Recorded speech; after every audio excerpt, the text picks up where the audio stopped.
launched its latest flagship foldable smartphone, the X Fold5 in the Indian market, marking a significant entry into the premium foldable space.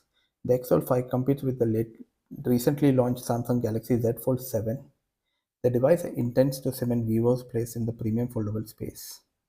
The price of this phone is 1,50,000 Indian rupees. It comes in a single 16 512GB variant. It also comes in a single color titanium grey color. Vivo offers 24 months of no-cost EMI, 10% cashback and more at the launch price.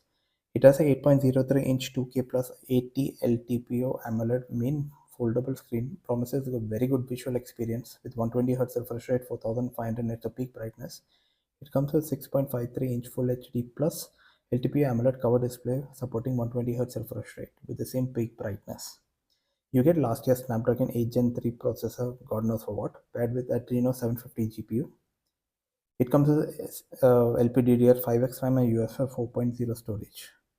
You get 3 rear cameras on the back, 50 megapixel main IMX 921 sensor with OIS, 50 megapixel Samsung GN1 sensor, and 50 megapixel IMX 8823X periscope telephoto camera, all marked with ZEISS.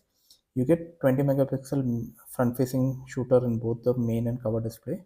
You get 6000 mAh battery. That's the only good thing about this phone, with rapid 80-watt fast wired and 40-watt wireless charging. It comes with vivo's FunTouch OS 15 based on Android 15, offering 4 years of Android updates only, while Samsung is 7. You get a side-mounted fingerprint scanner, which is a downgrade. Last year you had 2 ultrasonic fingerprint scanners. You get IPX9 rating for water resistance.